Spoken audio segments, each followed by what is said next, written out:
Welcome to the At Leisure Podcast. This is a show about sports, video games, movies, and just basically the things we do with our leisure time. We are back from a long break talking about college football as usual. Ashton couldn't make it this time around, but I do have Brady here, so let's talk about our Big 12 champions, Texas Tech Red Raiders first, and then if you're not interested in that, you can skip to the time cards that I'll have in the link below. But man, we're just gonna gush because Brady's prediction came true. Brady, how you feeling about it? Well, I'm feeling good. I mean, honestly, I think what we talked about was our quarterback needed to stay healthy, and the one game that we lost, he wasn't healthy. So, this is a dream come true scenario, and so just really excited, kind of still in shock. It doesn't feel like our team, really. And, there's a point we were watching it together. We didn't go to the game. We made a calculated gamble. It did not pay off for me, but you're still going to the playoff game, so I'm jealous about that. But we didn't go to that one because we'd already seen the BYU game. We went to in person on game day, and it was incredible. Amazing atmosphere. Best Red Raider game I'd say I've been to since the Mike Leach days for sure, especially because we just smoked them. But anyways, they're just watching it. There were times where it's like, this doesn't feel real. I wasn't even that excited because, well, I was excited very much so, but it's almost like, man, this might not even be the peak of our season. Like, we still get to play football. It's like I've waited my whole life for a Big 12 championship, and now I'm like, but we could do more. I want more. I'm greedy. Yeah. You're talking to me about being greedy here. I was the one calling for an undefeated season. So, I know exactly what you mean. It is crazy what this team accomplished this year. And, it's all because of a Texas Tech defense. Who would have thought? It's awesome. Yeah, it's incredible. I mean, Sheila Wood, thank you. I think he had always had like a top 50 defense or something whenever he came to a new school. He stayed true and had what were we, top 3? We were top 5. We were top 5. Yeah, top 5. Okay. Top 5. We were number 5 in total defense. Number 1 in the rush defense, number 3 in scoring defense. We allowed 10.9 points per game. 10.9. That's a touchdown and a field goal, just about. That's crazy per game. I've never watched a team and was more excited when the defense was on the field because I'm like, something crazy is going to happen. We're going to get a fumble. We're going to get an interception. We're going to sack the quarterback 3 times and make them punt it from their 1-yard line. Like, that, we were holding teams to 0 points this year. Like, I think West Virginia and Oklahoma State both didn't score on us. That's crazy. Those teams, absolute garbage this year. But still, to do it at all, like, Tech was absolute garbage for so long.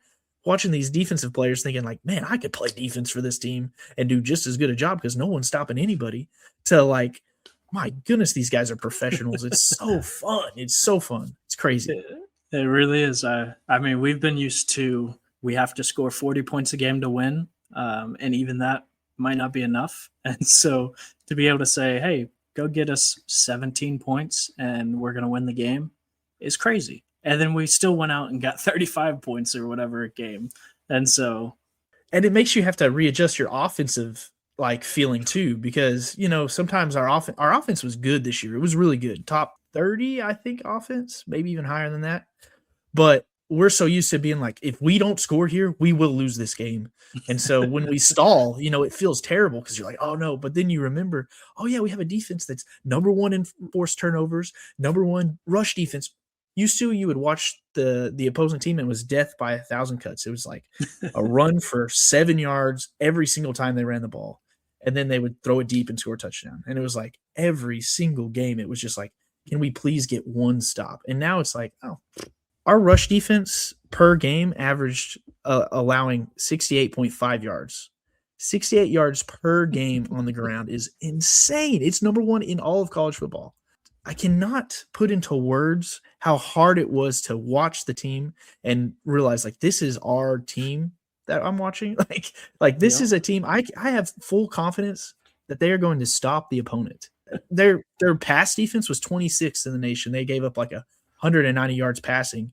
If you'd have told me at the beginning of the season that we had the 26th pass defense and it would be the worst of the two sides of stopping the offense, I would not have believed you. You were right, Brady. In our prediction, you said, I think we can have a top 30 defense, and I laughed in your face because I've never seen anything like that. And we didn't have a top 30. We had a top 5. Insane stuff. I mean, I can't. We won the league because of our defense. Our offense was great, but our defense won it. And so now I'm starting to buy into like maybe defense does win championships. Maybe I was wrong. Well, considering we've had such a great offense for a long time, I think I already believe the defense won championships. But I mean, it's serviceable defense. You're right. Okay, yeah.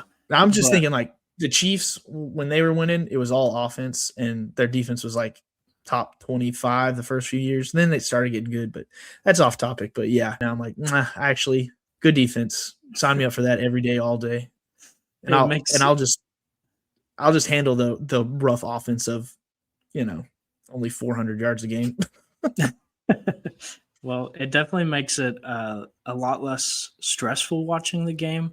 I like playing close games, don't get me wrong, but whenever your defense just doesn't give up points, it's not close. And so we get through that sometimes the first half was still close, and then we just blow it open in the third quarter, like the first 5 minutes of the third quarter. But we won every game by 20, I think 2 points or more, right? Yeah. Every game that we won was 22 points or more. And so yeah. But I mean, we just didn't have stressful games. We had the Arizona State game, which was stressful, but even that one, I thought we were going to win because our defense, and they were on the field for like 70% of the game. Yeah, like 40 minutes or whatever. So yeah, we don't have to hash the one loss we had on the season. I guess let's just run down the individual players. So we talked about, it is well known that Texas Tech spent money. I mean, we spent money like we were a big boy, and people did not like that. There's been a lot of like, every time we play, there's talk about how much money we spent, which is true. I mean, it's even fair because it's like, yeah, people are wondering why Texas Tech is the number 4 team in the country when they watch us. And then it's like, okay, yeah, they're spending money like they're Ohio State or Texas, and they're competing. And it's great because a lot of the teams that spent money in the transfer portal, like it was us or LSU that were supposed to have the number 1 transfer portal class. And LSU fell off a cliff. And a few of the other top transfer teams fell off a cliff also. But we spent our money in the right places. And David Bailey, it was incredible. He's an All-American player, leads all of college football in sacks. Romello Height has 9 sacks, is an all Big 12 player. AJ Holmes, every guy that we got is playing their best football they've ever played, and they're doing it on the Texas Tech team. So it is crazy, and it's fun because we have all those guys, but it's Jacob Rodriguez, a guy who's been with us for 4 years now. Yeah. That is leading the defense and might have had the best linebacker season of all time. Yeah. Incredible stuff. And 2 years ago when we played against Fernando Mendoza, the Heisman of this year, he had an interception off of him, and he forced a fumble on him. So, I mean. That's right. Jacob Rodriguez. If you win Heisman versus Heisman, yeah, it's not a competition. We should just run over his stats a little bit. He had 117 tackles, 7 forced fumbles, 4 interceptions, and a sack, and then some tackles for a loss. I didn't have that stat pulled up, but he's also had a few of those.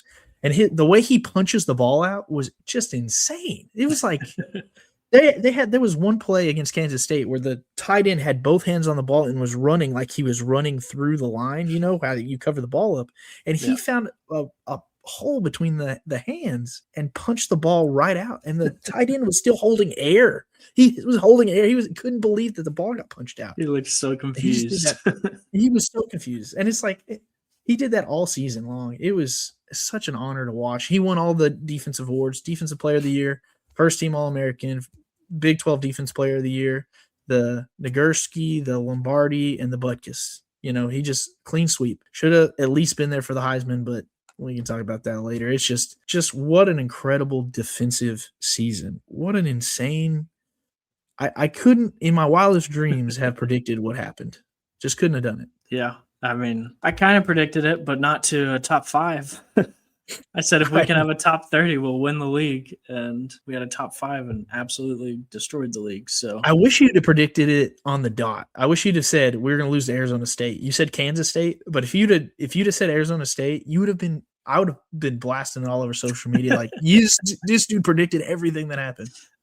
Yeah. Well, You know, I You do just it. You predict it 3 years in a row. You're going to get it. And well, actually, I didn't think you would. I thought I thought it would never happen.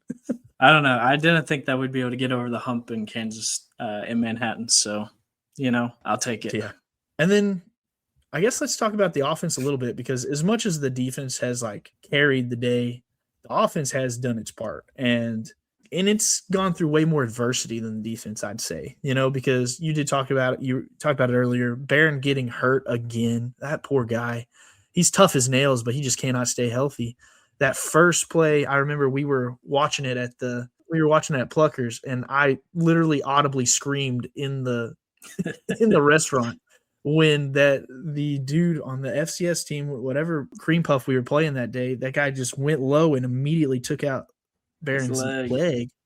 And Barron's on the ground screaming and punching the ground. And I'm like, I cannot believe we're doing this again on the first game of the season.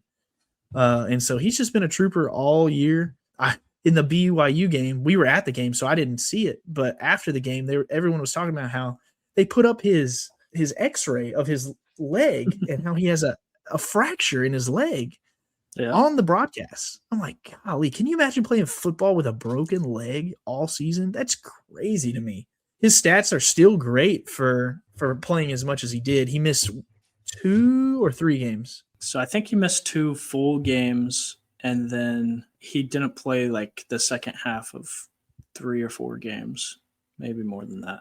Yeah, his completion percentage led the league. He had 2,643 yards passing, 22 touchdowns to 4 interceptions. He did what he needed to do as a game manager and as like just a consistent quarterback. And, it's funny because you get online and people are always asking, the backup quarterback's always the most popular player on the team. But, man, I feel like Barron always gets a disproportional amount of crap because his numbers don't match the numbers that we've had from quarterbacks past who were just lighting it up all the time, like Harrell and Patrick Mahomes. But he's doing what he needs to do to win. And the stat I care about most is wins, and he is carrying the day there. Like, he wins so much compared to many of the quarterbacks I've watched. And so I'll always go to bat for this guy. And, the fact that he's also like a hometown Lubbock kid we've talked about in the past, I just think it's so cool. And I hope, he's already led us to a Big 12 title, but I hope he can just lead us even further. I think it's so cool. And man, he is so important to the team too. You can tell when he was out, like, we lost, it's like, this doesn't work without him. Even if he's not putting up the stats that are of an elite quarterback, he's still, there's something there that this whole thing, all this money poured into it, doesn't work if Barron is on the sidelines. Well, the crazy thing to me is he does put up some stats. I'm pretty sure I saw that he's like top 5 in Tech history in most passing yards. And so, like, he's put up stats, and he doesn't turn over the ball that much. And, for a quarterback with this defense, probably the number one stat I care about is, are you turning the ball over? Because we don't need him to go out there and have 6 touchdown days and 600 yards like you're saying. But he does put up good stats. Good. He puts up good, just not great. And Tech, and that's kind of what I was talking about earlier. We almost have to reassess like our expectations of an offense because of what is being asked. It's not what it was, and I think that's a good thing, honestly. Like, oh, that's a great thing. you can't live the way we were that living. way. Yeah. So I'll go to bat for him as a great quarterback. And the stats thing is true, but he's been our quarterback now 3 years as a starter. Kind and of. He's been on campus for 5. So his first year of starting was Tyler Shuck, until Tyler Shuck hurt his leg at West Virginia, I think. Kind of 3 years. Well, I think it was actually because they didn't. Well, man, he's been injured so much too. It's just hard to keep track. It's hard to follow his timeline. Chuck broke his collarbone in his first year in Texas, and so then Barron played for a while, but then he got hurt, and so then it was Donovan Smith, and then the next year it was Barron again, and then he got hurt, and so then it was Donovan Smith again, back and forth between Barron and Donovan Smith, and then last year was all Barron, and then this year's been all Barron. So what a trooper, man! What a legend for Tech, and he's got a chance to build it even more because we're still playing football. Yeah. I mean, he's already cemented his legacy. He's the first Big 12 champ in Texas Tech history. So super happy for him. I hope he can stay healthy and bring home some more awards. But as much as I say all that, I think if you had to ask me who the biggest surprise and the biggest reason our offense thrived this year was, it might be that running back room, dude. Absolutely. We had Joyner and we were super excited about him. And then he goes down, and so there's panic before the season even starts. Yeah, what are we going to do? And Jacoby Williams gets banged up a little bit throughout the season. We had to switch a safety to come play running back to make sure we had enough depth after that. And so what Jacoby and Cameron Dickey are doing is incredible. I would not have told you that we were going to have another 1,000-yard running back this season after Taj left. I'm pretty sure that was our prediction with Taj. Like, yeah, we're going to have another 1,000-yard running back. And once Joyner went down, I'm like, maybe we'll have 600 yards rushing from one guy, but we're just going to be throwing the ball all over the yard.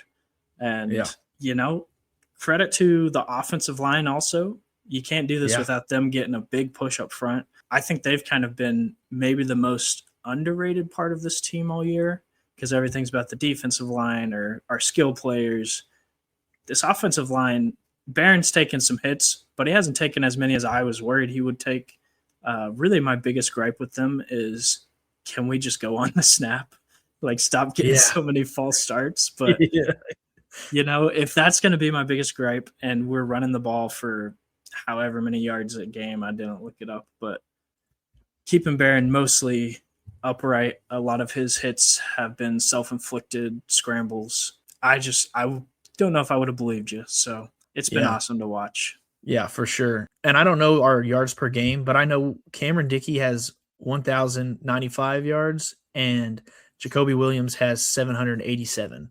So between the two of them, nearly 2,000 yards. And that's not even counting their receiving yards. Both of them. I always thought Dickey was going to be the thunder to Jacoby Williams' lightning, but they are both just lightning and thunder. It's like Jacoby was running people over, and I couldn't believe it. And Cameron Dickey was catching the ball out of the backfield and going for 80 yards, just putting the burners on. I'm like, these guys are really good. I cannot believe they were going to be our second and third string running backs. It doesn't make sense. Let me see. Jacoby was our fifth leading receiver with almost 400 yards receiving. So he had 787 on the ground and 381 in the air. So like that is just a lot of production from your RB2. It's just crazy. It is. I mean, I think before the season he was going to play some slot receiver in some certain formations. So I really wish we could have seen it, because he would have been returning all year and he would have been slot receiving. And man, that would have been fun to watch. But this has been electric as a returner. Yeah. And so with Cameron Dickey, though, I don't remember. I want to say it was the Utah game where he caught one up the middle of the field and he just took off. And we were like, wait, Cameron Dickey? And he just outran everybody. And I was like, what? And I think at that moment I was like, okay, we got two dogs back there. I mean, I love Jacoby Williams. They've been so fun to watch. Over and Cameron Dickey outrunning people. I mean, it's just anytime either of them get the ball, I'm just like, let's go. Let's see what happens. Yeah, and honestly, anytime our offense stalls, I'm like, just get our running backs the ball, guys. Come on, what are we doing? Get the running backs, or just give it to Terrence Carter. Throw it to him on a 1 or 2 yard route, and he's going to get you 5 to 10 yards. Our receivers have been kind of the most disappointing part of our offense, because I feel like we've dealt with drops in ways that we hadn't in the past, even from like Coy Aiken, who's like super consistent. Yeah. But even then, they've been pretty good, and our offense is super explosive. I can't remember. I think we were second or third in an explosive plays, and that is a key indicator of winning. It's like a top 3 stat to determine who wins. I think Vegas uses it all the time. So our team is explosive, and even with the receivers that have kind of been a little bit undervalued, I think Caleb Douglas is coming on late. Although the Big 12 championship game, Virgil. I was going to say the Big 12 championship game, it was Virgil and Aiken who who both stepped up. So they've not been bad. Honestly, the whole team's just been so good. It's hard to put holes in anything, you know. Right. But we're just like, yeah, our line's good, our running backs are good. Barron's played great, you know. It's so fun. Yeah. Normally we get on this podcast at the end of the season and we're like, yeah, it was another year. Quietly went 8-4, and we're happy about it because we're Texas Tech. So, oh man, so much fun. Anything else you want to highlight? You know, something just to look forward to is we have some good recruits coming in, but one of them was talking to a reporter, and he said, you know, the team they have out there right now is probably going to be the least talented team they have for the next like 5 to 10 years. And I was like, I don't know if I can believe that because of some of the dogs we have on the defensive side. But I was about to say, literally, blue chip wise, it's true. Like we have these guys coming in, and I know we're gonna have the resume to be like, hey, for instance, Brennan Sorsby, you want to come over here and play for us? We're pretty good at this whole transfer portal thing, and more likely on the defensive line we'll have that. But that's awesome. And so it's like we're going to be getting these high recruits out of high school, but also the transfer portal because we've proven Joey knows how to make it work. And speaking of which, sorry, Patrick, Joey's the new GOAT. Joey is the GOAT of Texas Tech football. I'm sorry. He won the Big 12 championship. You know, I love Patrick and what he's doing in the NFL and what he does for our program, but Joey's the GOAT, man. I love that guy. It is crazy. It is awesome. And he seems so committed, and I'm like, don't leave us, man. Don't leave us. Man, when he started his press conference when he was hired with a Raider power chant, and then when he was going to do the interview for the Big 12 championship trophy and he started with the Raider power chant, I got chills, full body chills. I was like, I cannot believe it. Full circle moment. It was awesome. It was awesome. Chills, chills, tears. I mean, whatever you want to say, it was all there. The emotions were flowing. To put in all of our conversation here, to put it into context of how good we were this year, we had 7 first-team All Big 12 players and 2 second-team All Big 12 players. We had 4 All-American players, 2 first-team and 2 second-team. Before that, Tech had never had more than 4 All Big 12 players, and the last time they'd had someone voted to an All-American team was Jason Morrow in 2013. So the contrast in talent on our team between what it was just last year and this year is it's like it's a gulf, you know, and we've got a lot of pros on this team that are going to have a shot in the NFL. And we have some guys returning, you know, that are going to be they're just going to be good. They're All-Americans already. They could come back and be All-Americans again. And so it's just like so much to look forward to, like you said. Mm-hmm. All right, let's talk about, well, did you have something else? I was just going to say, in a time of Lane Kiffin's and Brian Kelly's, just go be a Joey McGuire. I mean, yeah, this guy's great. Yeah. And we'll see. Let's transition it to let's see what he can do in the playoffs. So we've got the playoff bracket set up. If you're just joining us, if you skipped all the tech talk, we are just going to run down the bracket here. So this Friday, we've got Alabama, Oklahoma, and then the next 3 games of the first round is JMU versus Oregon, Miami versus Texas A&M, Tulane versus Ole Miss, and those teams are going to play Indiana, Tech, Ohio State, Georgia. So in the order, Indiana is the 1 seed, Ohio State's the 2, Georgia's the 3, Texas Tech is the 4, Oregon is the 5, Ole Miss is the 6, Texas A&M's the 7, 8 is OU, 9 is Alabama, 10 is Miami, 11 is Tulane, and then 12 is James Madison. What is your first impression of that bracket, Brady? What do you think? I think probably, I don't know where.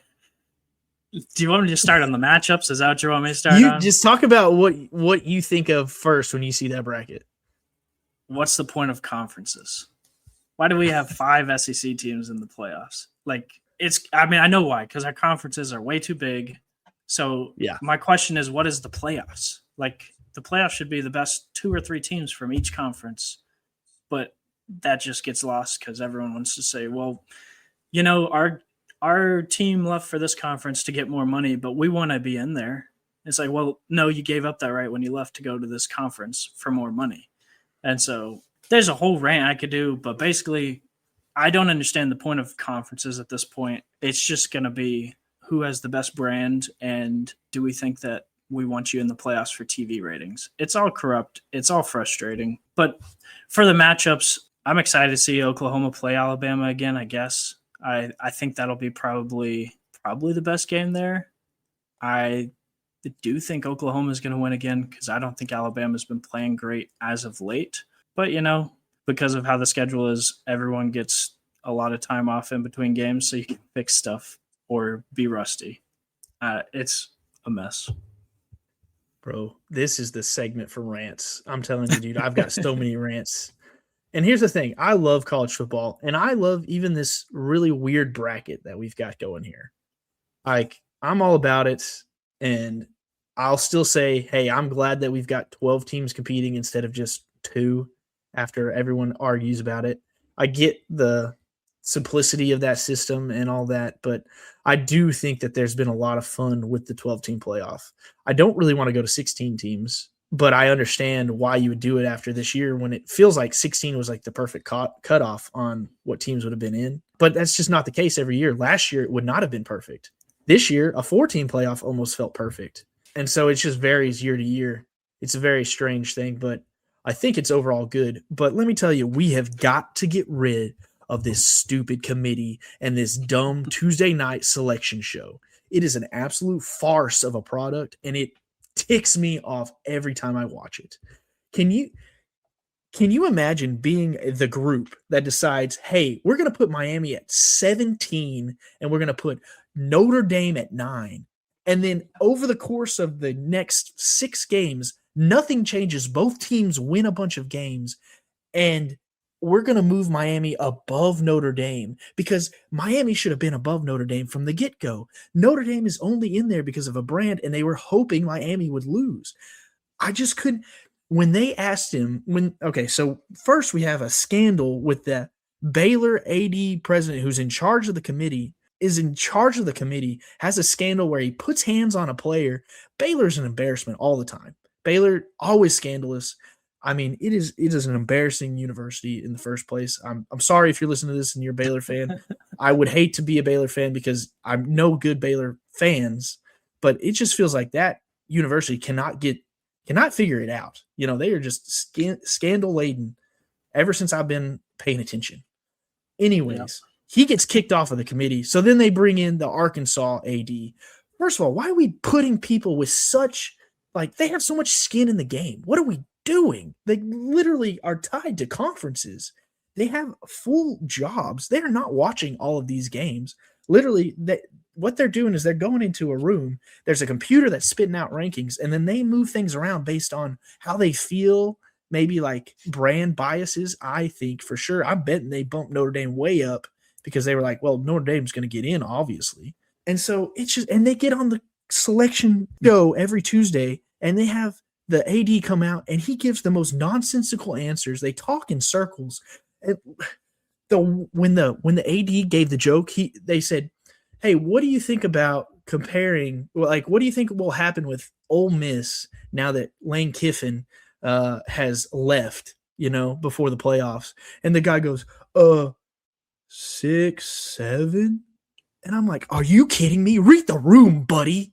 What are you doing? You're making a joke of something that is like billions of dollars being poured in this. People are like this is important to everybody, and you're over here making a joke about it.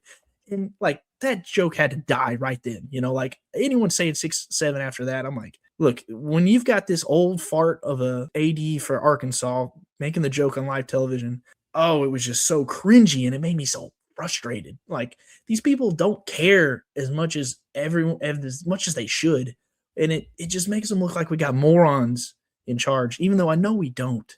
They must not be, right? How are they in these powerful positions? They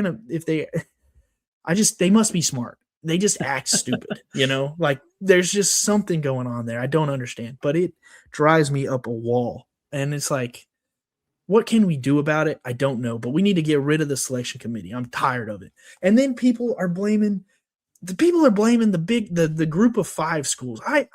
There must have been something on ESPN where they said, "Hey, it's time to talk crap about having 2 group of 5 schools in this system that you created. You created this system. It is here because you never thought a group of 5 school would be ranked higher than the champion of a Power 4 league, but here we are because you killed the Pac-12. We had a good system going. You killed the Pac-12, so now you always are going to have a group of 5 champion in. And oh, dude, I'm just getting worked up. And it's like you can't figure out your tiebreaker situation, ACC, to where you've got a fart in the wind Duke program with 7 wins playing for your conference championship, and they win it and blow everything up, and you're mad that JMU is in. Like, it is just like crazy. I feel like I'm taking crazy pills at everyone wanting to be like, we cannot. People are saying it's a health safety risk for these group of 5 schools to play these Power 4 schools. And I'm like, are you kidding me? That is the beauty of college football. How dare we reward a JMU school who's won 11 games this year? How dare we put them in the playoffs? Kind of like you were saying. If they won their conference championship, they're hosting a trophy. What did freaking Bama do this year? You know, they didn't host any trophies. They went 9-3 and they just want in because they're like, we play a harder schedule. Yeah, because you chose it, you know? And maybe they're a bad example. Maybe it should be OU because they chose it. They left the Big 12 and, you know, blew this whole thing up and killed the Pac-12, and same with Oregon. But I'm like, you cannot be blaming these group of 5 schools. Do I think there should be 2 in this playoffs? No, but it is not their fault, and it's fun. We should be celebrating it because we used to only have 4 schools in it anyways. Now we have 10 new schools, and it's like not all 10 of these schools are going to be able to win the championship game, so why not let these 2 other schools compete for a chance at like glory here, you know? Like there's no way JMU wins the national championship, but if they somehow beat Oregon, it would be a legendary moment in that program. Everyone associated with that program would be elevated. That program would be elevated. They would get an influx of cash. They already did just making it. And like you can see, like I saw a picture the other day of Tulane's their school shop, and there's just mail orders to the ceiling, like it's a daggum like Harry Potter world with all those owls. And like the poor guy looked super stressed, but I was just like, man, that's so cool for that school. And we want to get rid of this. You watch JMU celebrate after that game, and you want to get rid of this because you want a Notre Dame school that lost 2 of their big games. You want to devalue the regular season more and let that team in the playoffs and not let this JMU school in. I mean, I just feel like I'm taking crazy pill. Like, did people forget what college football is about? The fun of it, you know? Like, it is crazy to me. And even Josh Pate, who I like a lot, he's saying that they don't play the same sport. I'm like, everyone is looking at these Vegas odds as like some kind of gospel, like a team that's been favored by 21 has never lost a game in their life. And I'm like, it doesn't happen a lot, but it does happen.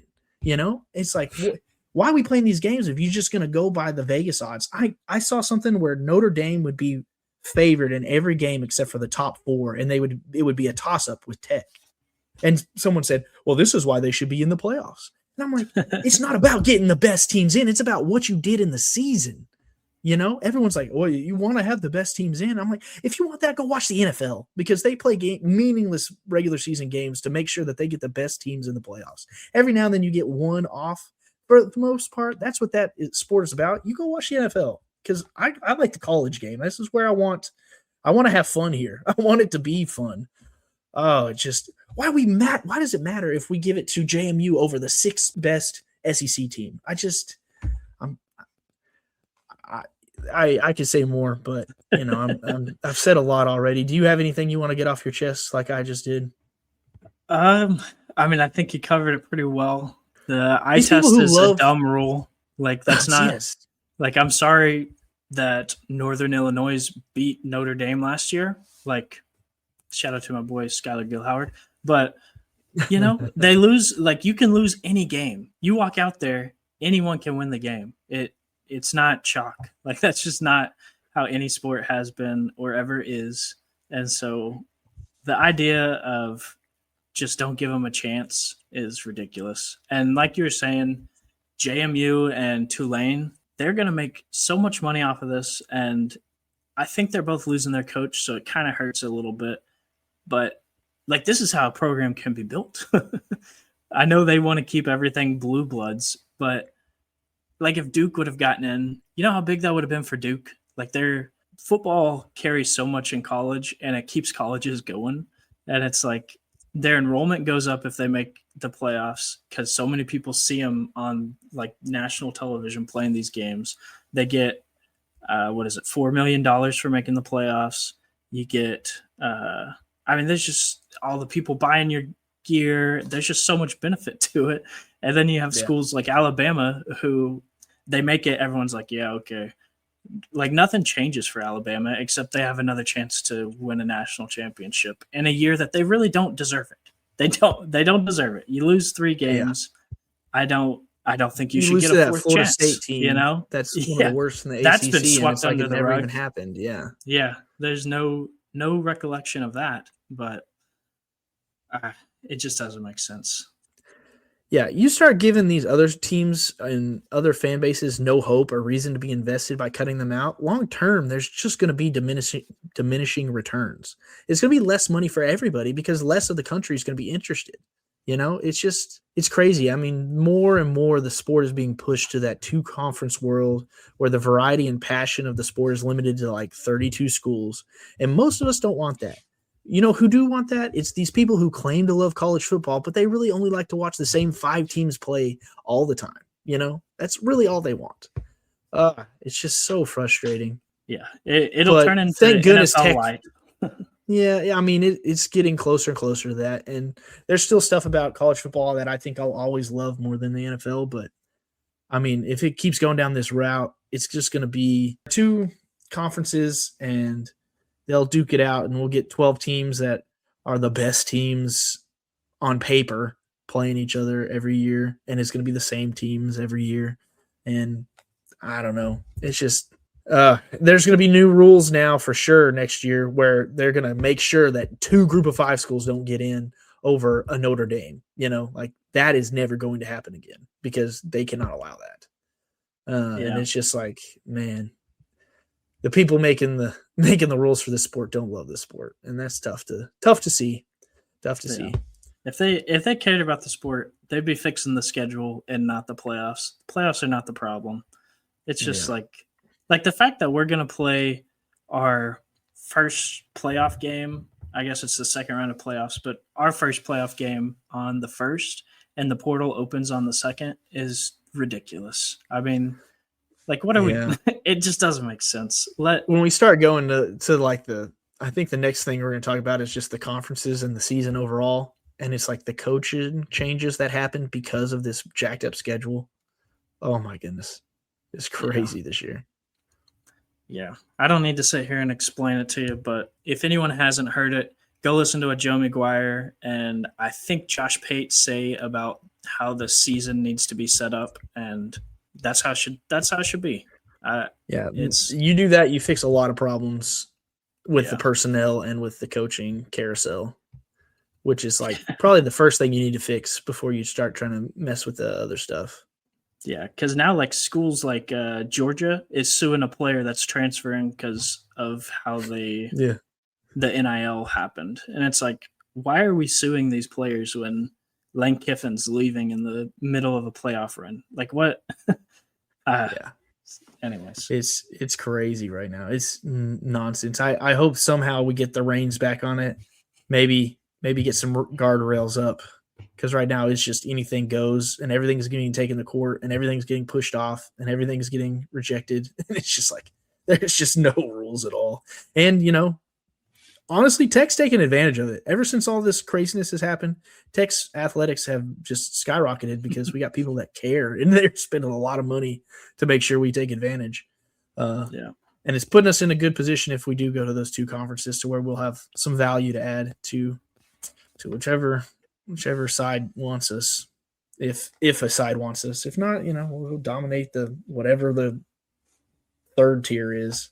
While we're on the topic of the playoffs, though, who do you think's winning Alabama OU? You said OU? Yeah, I said OU. I think OU will probably win also, but OU's offense is not very good, but their defense is really good. Alabama has not looked very good, but when they were clicking on all cylinders, their passing attack was really good, and their defense was okay. So it's like good on good, but both teams are kind of faltering here for this matchup. And man, Ryan Williams has not been what I thought he'd be. And I'm sure the Bama fans are feeling that. Yeah. I think they said he's the number 2 receiver this year. I mean, that I could have never guessed it. I think he's had a lot of drops, and yeah, I don't know. It just that shocked me. I was excited. I think we said we were excited to watch him and Jeremiah Smith play, and honestly, I don't think either of them have taken the leap I thought they would. Jeremiah Smith, it might simply just be because the team doesn't need him to. But yeah, I was about to say he has played really well still. Like he didn't win. He's played well. I just mean but he got second. I thought he'd be a runaway for the Blitnikoff. Oh, same. So that's all. And I think I said he'd win the Heisman. Yeah, I agree. We'll see in the playoffs. But so we're both picking OU there. JMU, Oregon. I'm assuming we're both picking Oregon, even though it'd be cool if JMU won. I think it'd be cool in the aspect of college football, and then that we would get to play JMU, and they're a little less scary. Well, yeah, I don't know.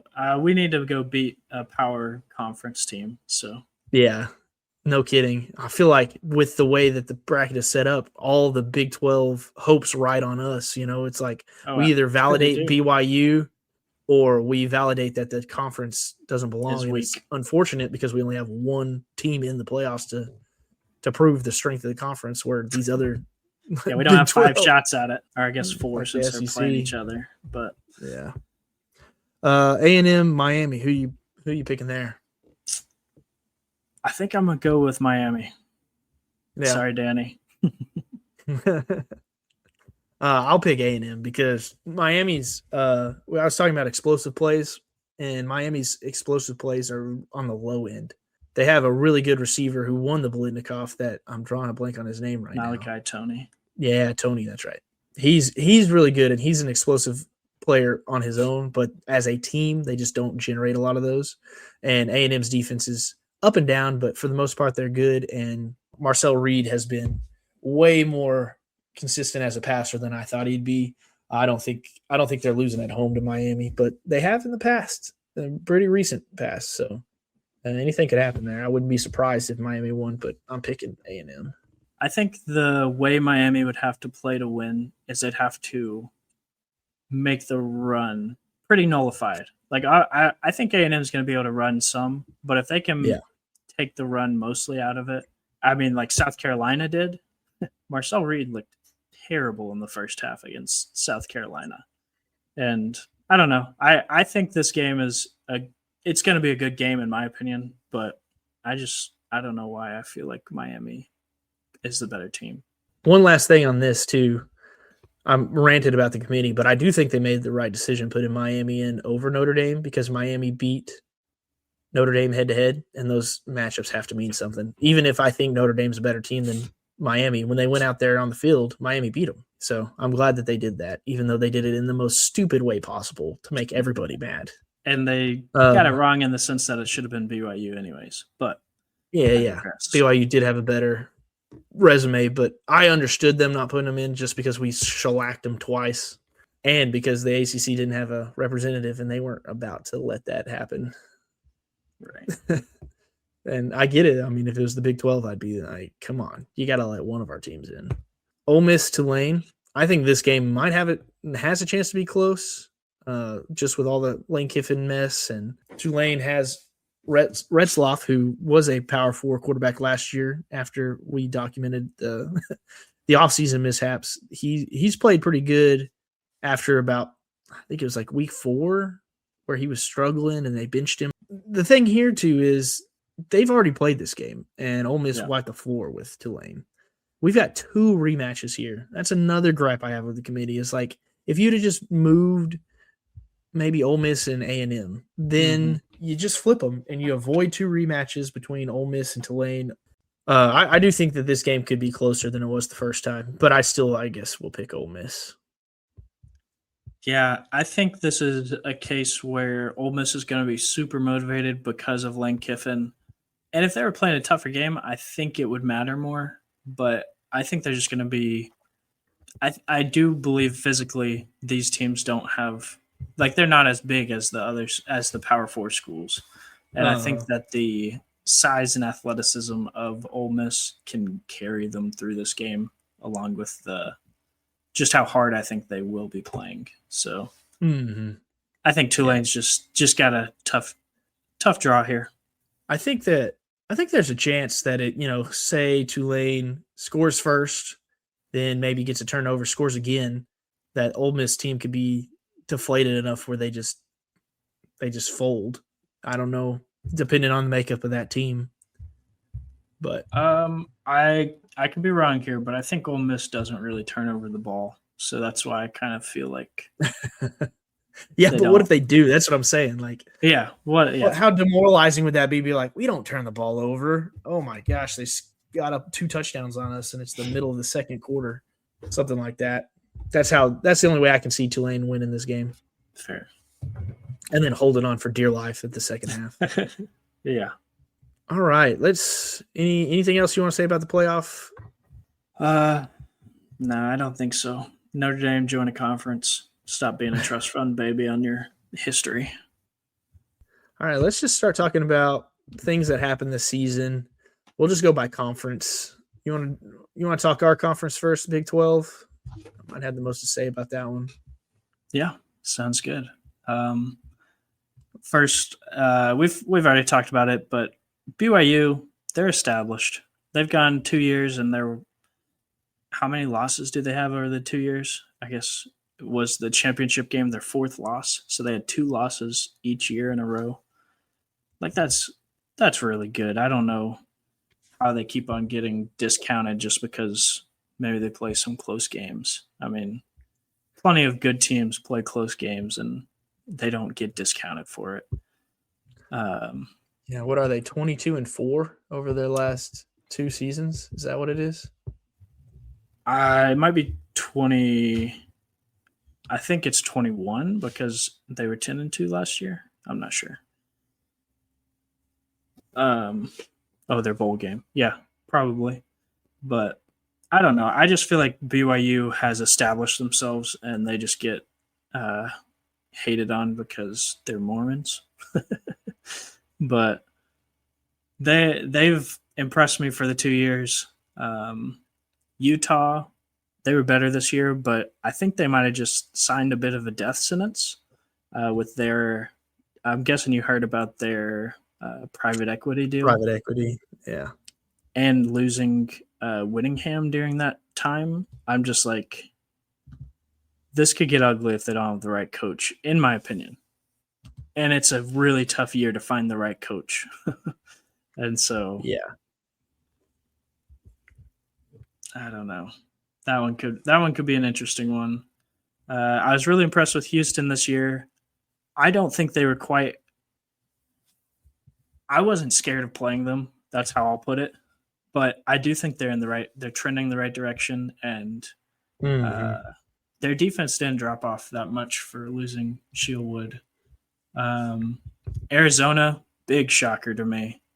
I think I picked them to finish last, maybe in the bottom half or the bottom 3, if not. And they had a great season. So that was fun to watch. What's Brent Brennan? I thought was not a very good coach, and he proved me wrong this year.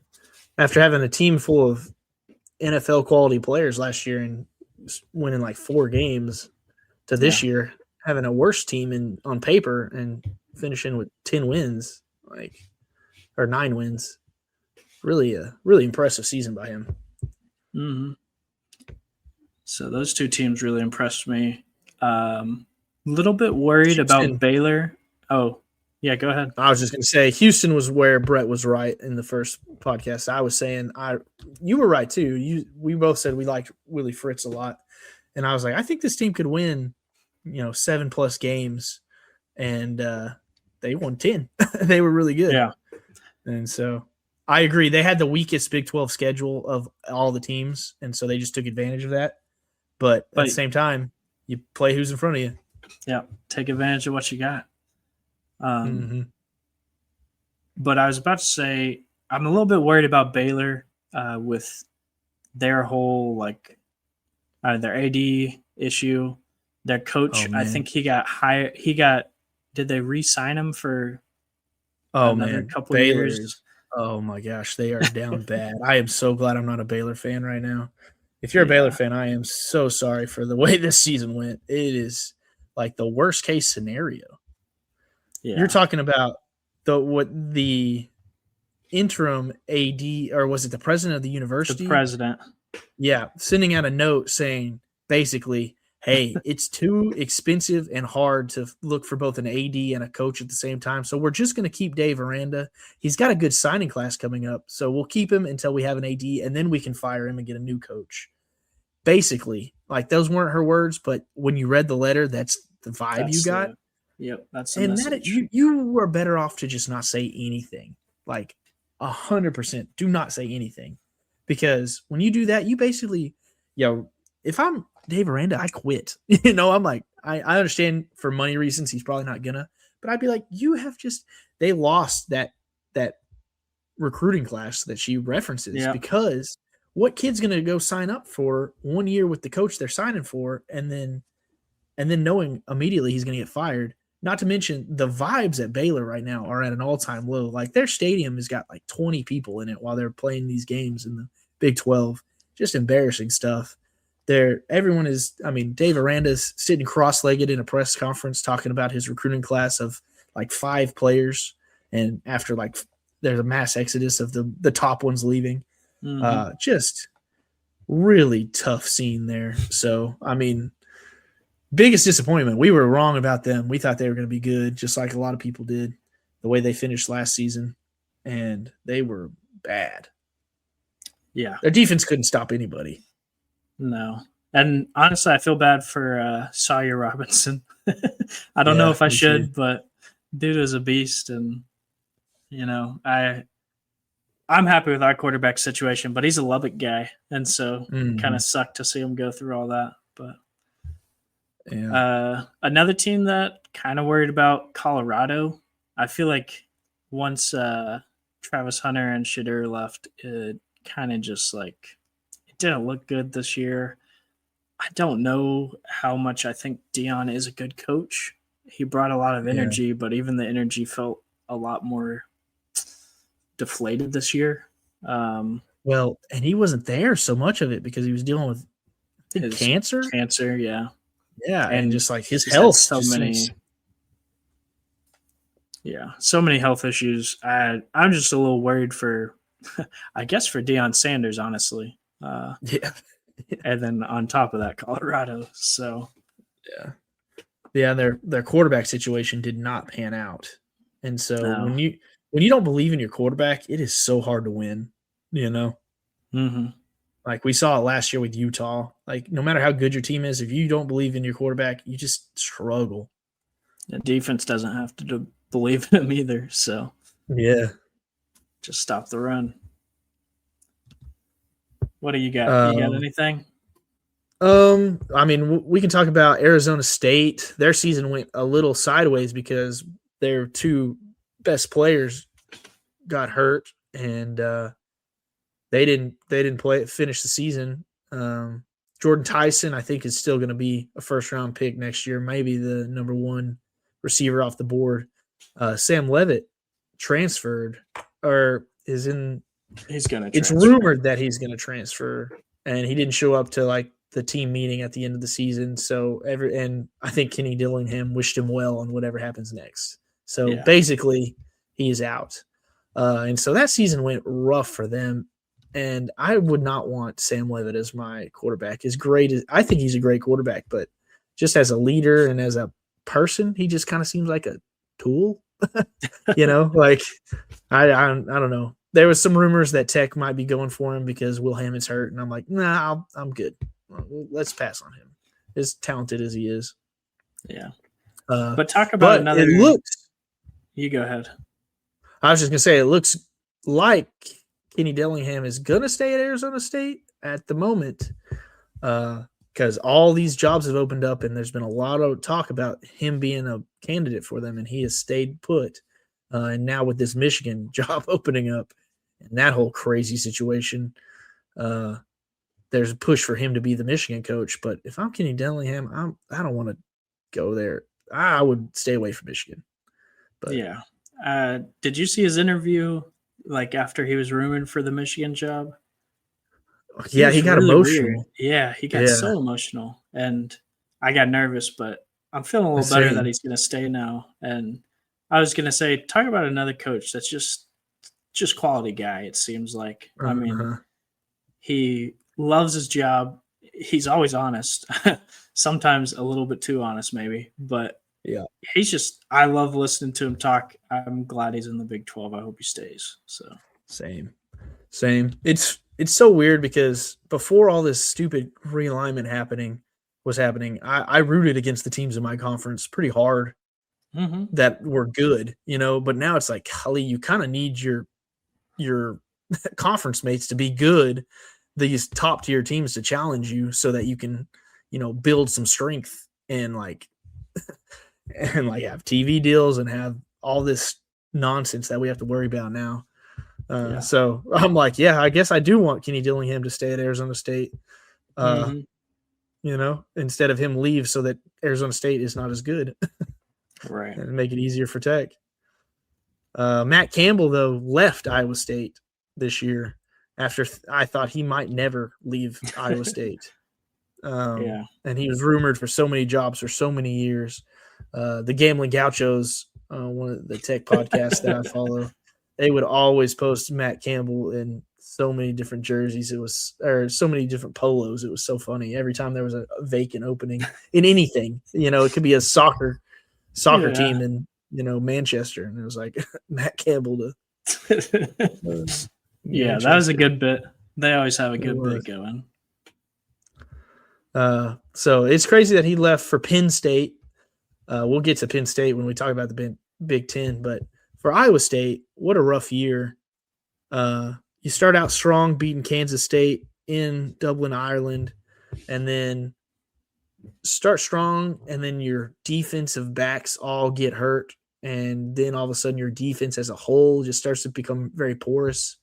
And Matt Campbell had a good coaching job keeping them to where they still won 8 games this year and beat Iowa and a few other good teams. But, man, it's tough to lose Matt Campbell. And I don't know where the Iowa State program – it seems like they were ready because they hired the guy from Washington State nearly immediately.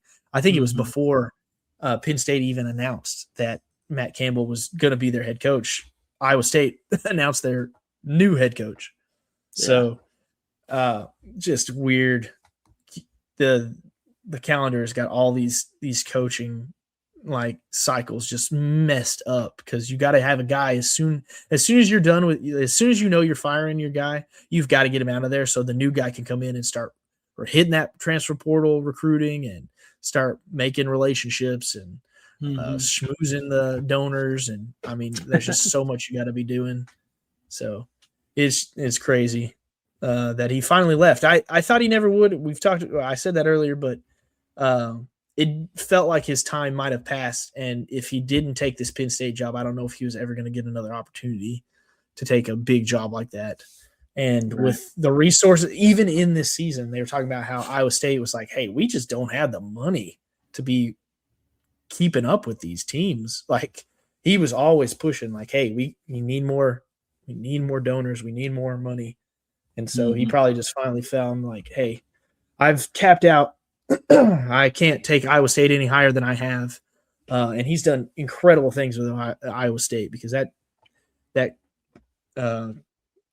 institution was just not winning anything until he got there. So gave him their first 10-win season and now I guess I would be scared if I was a Big Ten team. Yeah. Matt Campbell at Penn State is seems like a good fit. Yeah, I agree. I've always, for some reason, well, I think it's because I just didn't trust James Franklin at Penn State. I've always not been high on Penn State, but I'll be cheering for him now. Another coach that I thought just seemed like a good guy, and they were able to have a guy hired right away because of how transparent he was with his AD, and like just seems like he keeps good relations with the people that are around him. So, yeah, man, dude, it is just looking at the Big 12. There is so much craziness happening. Like Kansas and UCF kind of went about how I thought it would. Kansas wasn't quite as good as I thought they'd be, but they're 5-7. Lance Leipold lost a lot of respect for me in the first podcast. I was high on him. Now I think he's kind of a punk after his game against us. yeah, You can look that up if you're interested. You know, there's a fake Pocket knife throw gate. and him whining and getting the tortillas banned basically. UCF, Scott Frost just looks like he might not be a good coach anymore. I mean, he was in a tough situation, so he can turn it around. But if I was a UCF fan, it'd be hard to see the vision currently versus West Virginia, who had a similar season as UCF, but it feels better because you could see like a blueprint, I think, a little better. And they have all these new guys coming in that are rich rod guys, and they have like the second best recruiting class. So, you know, they have I like was 43 stars, but yeah, it's still insane. though. I mean, it's great. It's good. They're like they're high end 3-star. It's just crazy to Yeah. see the number. You go look at their recruiting class and see how many 3-stars they have, or just recruits compared to other teams. It's crazy. Yeah. So they're doing good, but then you've got Kansas State, who had a whole thing with Kleiman to where he was crying at a press conference, and the AD had to come up and like console him, and you know he was talking about how he's given his all for the university and he deserves more respect, and then he retires basically, and everyone's excited at K-State because they know, hey, here comes Colin Klein. That's like when we hired Cliff Kingsbury, and I'm like, man, we were excited, guys, but it doesn't always work. You got to have a different makeup to be a head coach. So hopefully Colin Klein is got that for them, and they can be excited about that. But man, it'll be interesting to see what happens there. After such a letdown of a season, I mean, them and Baylor were being talked about as top of the Big 12, and both teams were very mid to below average. Yeah, I don't really have too much to say about them. Glad Avery Johnson didn't rush for 5 touchdowns against us. And thank goodness we finally beat them. That's how you know that they were down bad. Beat them in Manhattan. But let's talk about the worst team in the Big 12, Oklahoma State. They have not won a Big 12 game in 2 years. Can you imagine that? Even when we sucked, we were beating Kansas or somebody, you know? Can you imagine not winning a single conference game for 2 years? Wild. I can't imagine it, but, this is what happens whenever you start hating on your legendary coach. So, yeah, but I think it happened because the legendary coach. Like, I get it. It would be hard to tell this guy straight up, but Mike Gundy did not change with the times. We're talking about how crazy it is and how you have to adjust and how tech has taken advantage. They did the opposite. They tanked. They are in the toilet. They are struggling. And even them, though, I feel like they have better vibes than UCF because they got Eric Morris coming over from North Texas. I think he's a great coach, great hire. Obviously, he's a tech guy, so, I'm going to love him. But I think that's a good hire, and it's going to bring some life into that program, and maybe they can get some boosters going. Oklahoma State has always had some good boosters, even after Pickens. And so I think they're on the up, but it's still, until you see it, it's going to be tough to believe in them because they haven't won a game in 2 years. So a Big 12 game. Yeah. No, I agree. I think Gundy is a big part to blame, but I think I just Crazy to don't really fire him in the middle of the feel. season too. Yeah, I thought that was a little disrespectful. Like, you're moving But on. Let him finish the year. yeah, but it's You like we can said, it's the calendar, man. It's all screwed up. you can have a coach hired behind the scenes and let him finish the season. I know they do that. I promise you they do Uh, that. And yeah, so I think just be like, hey, I just feel like I've not Eric seen that Morris. since the transfer portal has happened. Yeah. Yeah. It's hard to do right by people whenever the schedule's so screwed up. So, Yeah, but as I was saying, I don't feel bad for Oklahoma State. They've had so much success lately, and yeah. they're I feel probably. bad for him. I feel bad for him. That is some misery right there that I wouldn't wish on people. But good for them. They had the thing where they had the section of fans that took their shirt off and waved them in the middle of the, and they kind of started a trend. All other Oh, teams were they doing it. absolutely started a trend. Yeah, Yeah. that section that was just a bunch of shirtless dudes spinning their t-shirts in a game where they're losing by 30. It's Yeah. pretty No, cool. it is cool. I do want them to be good again. I'm just saying I Yeah, don't feel bad for them. they're kind of a natural rival for us. So it's kind of Hmm. crazy that they stink so bad when we finally elevated our status for the first time. You know? Yeah. Well, there's always that meme of our Tech fan that has his head down and the guns up, and it's whenever Uh, Oklahoma State was beating us like 63-0 or something. yeah, And so something. it was nice to have a little bit of a Rough. revenge game this year. So Yeah. Any other Big 12? You want to move on to the SEC? I think it's time to move on. We covered them pretty well, I think. Yeah, I think the SEC is the next conference I have the most to say about. Uh, so in the end, the championship game was Georgia versus Bama, as it has been since the beginning of time and will always be Who could have forever. guessed? Who could have guessed it? And I thought for sure this year would be different with Ole Miss and Texas A&M playing so well, even Texas Longhorns having a chance.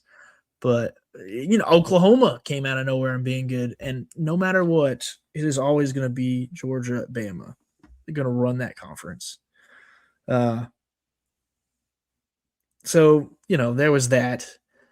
Georgia, they found a playmaker. We were talking at the beginning of the season, like who's going to stand out. That Branch kid is really good as a receiver. He's fun to watch. And then Stetson Bennett, we all were on board with him, and I thought he's played really well this season. So, and they finally got over the Bama problem of losing to Alabama in the championship game. So, I'm glad we're on the opposite side of the bracket from Georgia and Ohio State, even though Indiana is just beat Ohio State. I get the brand bias because when I look at them, I'm like, these are two schools that I always see win it. I think I would be happy to play them in the championship game, but before the championship game, I would feel robbed a little bit. Yeah, I think I would have been fine seeing Georgia on our side. I wanted nothing to do with Ohio State. Yeah. And it would have been nice if it could have been us and Indiana in the championship and kept both of them out. That would be dream world. Yeah, that would be dream world. Yeah. However, it would probably end up being us and Indiana lose, and it's Georgia Ohio Yeah. State again. I So. was going to say, the brand on the helmet still matters, I think, to me, unfortunately. And so I get some of the bias that we talk about because Georgia, Bama just always are good, man. They're always good. Or Georgia, Ohio State, I mean, and Bama, but Georgia, Ohio State. So, yeah, I mean, I get it. I think it's fair to feel that way, so just why not did to you rank think? that way. Yeah, why did you think? Yeah, I agree. Why did you think though that you'd be okay seeing Georgia? What is the hole that you're looking when you watch them play? Because I know they just played Georgia Tech, and Georgia Tech gave them all they wanted, and Georgia Tech is kind of an average ACC team. I don't really have a great answer for you. Sorry. My reasoning is I don't think they've looked solid throughout the whole season, and they're about to have how many weeks off is it? 3 weeks off that we're getting here. Yeah. And I know we're going to have the same thing, but my point is I think that they're more vulnerable than Ohio State or Indiana this year. I feel like there's been games that I've seen them play, and I'm like, their defensive ends don't look like they normally do. Lately, they've been doing good, but early in the year, it was like their pass rush isn't really killing teams. And if you take out Zachariah Branch, not an easy thing to do. Not saying you can, but if you take him out, like, who's really going to be hurting you? I think they're a good team, and I think all three of those teams are really good. So you're not going to get an easy game. I've just felt like throughout the year they've been a little vulnerable in different games. Yeah, I can see that for sure. The last image I have is them kicking the teeth in of Alabama. So I'm like, I think I'm good to see them in the championship game if we get the privilege of doing such.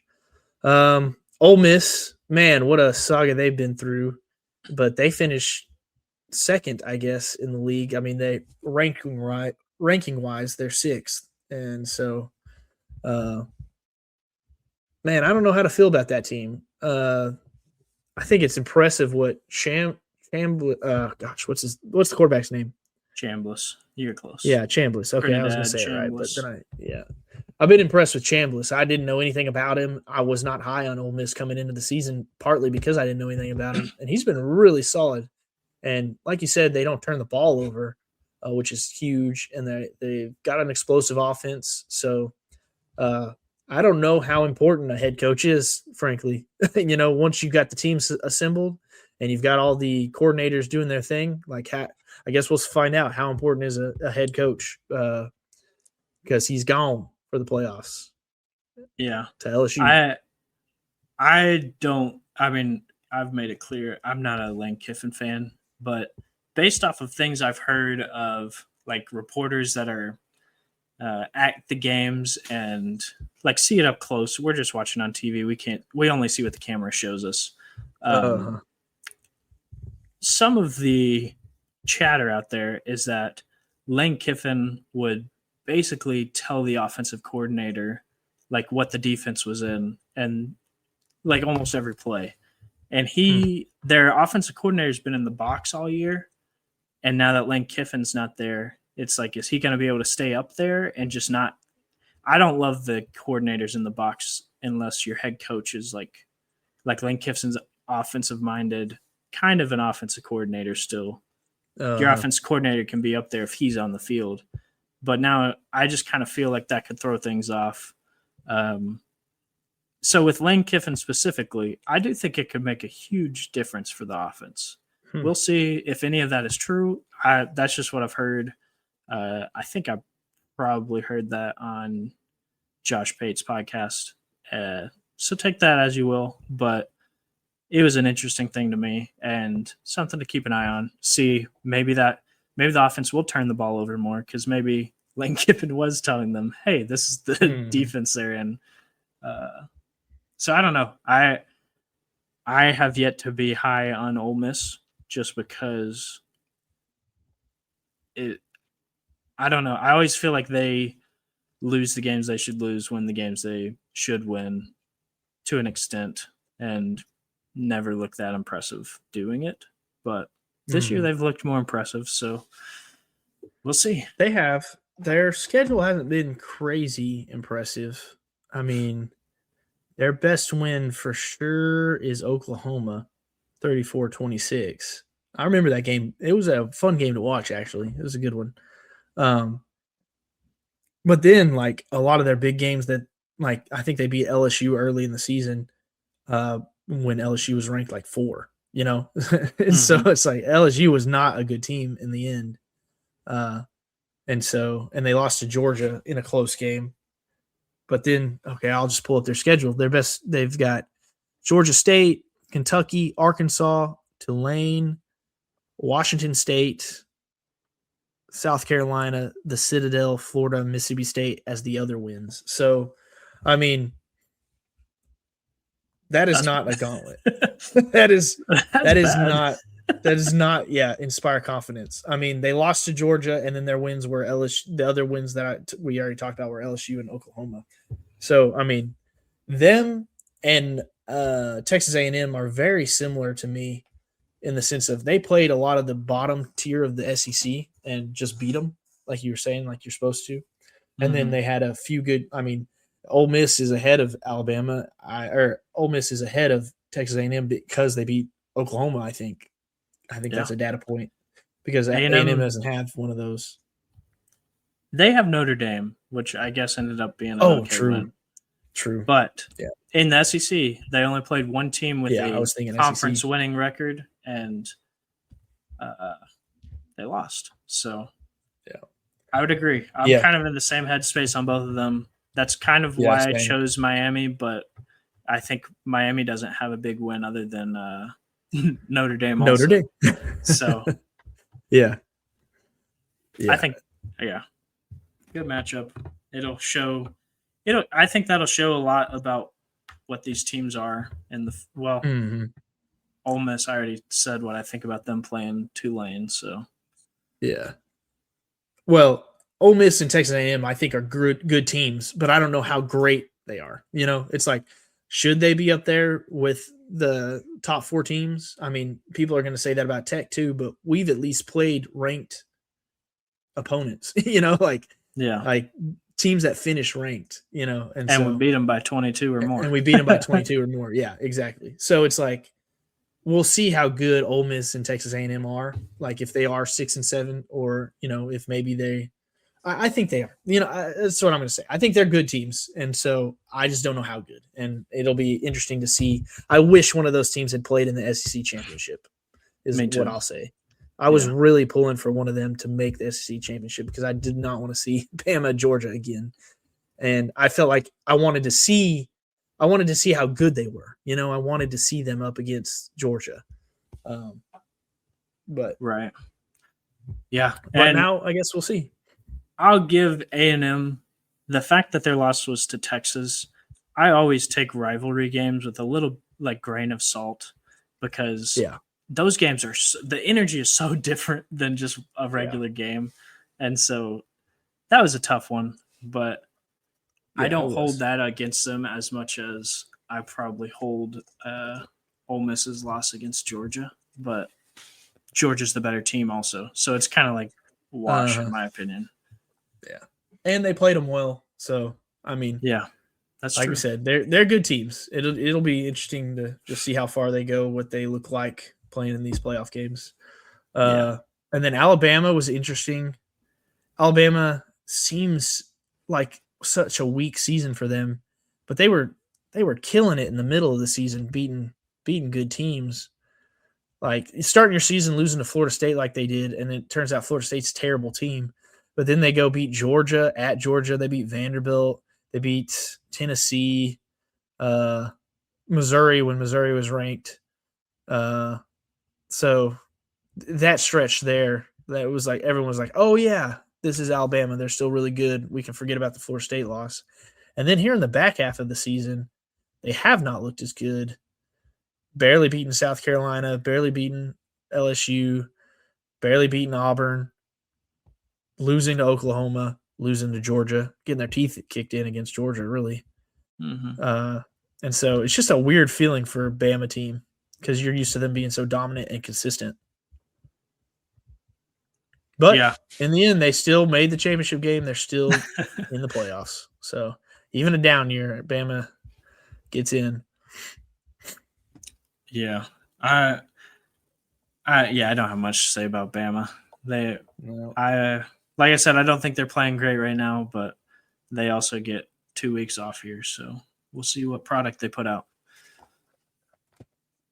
I am curious Uh, about Vanderbilt though for next year.